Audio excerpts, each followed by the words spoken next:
Hi, my name is Asher. I'm a social worker and also a trauma therapist with Limitless. And today we're going to be talking about trauma. So trauma is an intense emotional and psychological or even physical response, right, to an event or a series of events that's happened in our past or might even be happening today. I mean, I can take a tree branch right now, right? And you think about it from this perspective. If I place a super heavy weight on the tree branch, right, like for example, like 20 kilograms or 100 kilograms, right, it's going to snap straight away. But if I place little weights on the tree branch, like for example, I hang like 1 kilogram, I hang 2 kilograms, 3 kilograms, 4 kilograms, 5 kilograms. As we go heavier and heavier and heavier and heavier and heavier, it's eventually going to snap.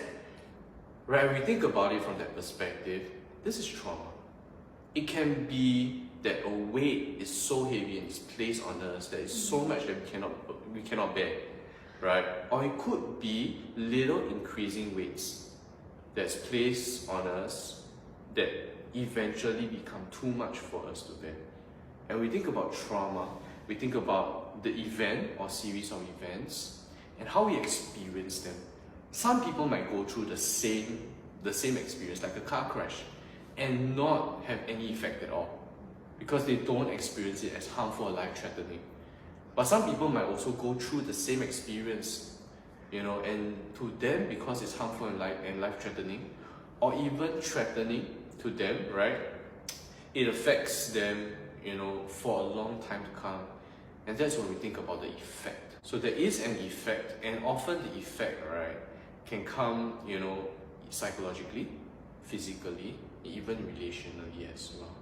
So trauma symptoms can be defined by the RAIN, right? R-A-I-N. When you think about it, R stands for re-experiencing.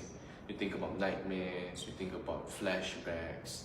When someone is getting a flashback in a movie, that's a re-experiencing event, right? And think about A. A stands for avoidance. So avoidance meaning that I'm not going back to the same place. If I got hit by a car while crossing the road, it might be difficult for me to cross that same road again, right? I might avoid it. If I was bullied in school, I might not want to go to school.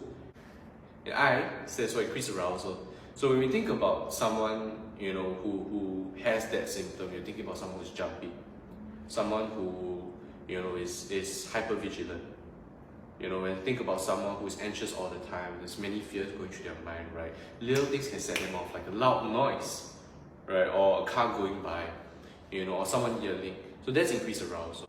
And N stands for negative cognitions and moods. And when we think about negative cognitions and moods, we first think about depressive-like symptoms. We think about people who struggle with, thoughts of hopelessness, worthlessness, feelings that, of numbness, right? Not being able to get out of bed in the morning. Right? So we think about that, but we also think about negative cognitions that I'm not good enough. I'm worthless because of what's happened to me, right?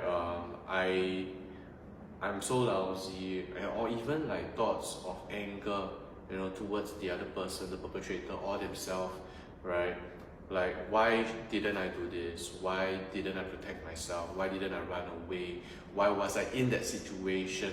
In fact, it could even morph into thoughts of wanting to hurt themselves or harm themselves. And when we think about RAIN, often at the end of the day, right, we may not have all the symptoms, right, but very often someone who struggles with trauma will have some at least. Well, we're going to be talking a lot more about trauma in the next couple of weeks, so stay tuned for more.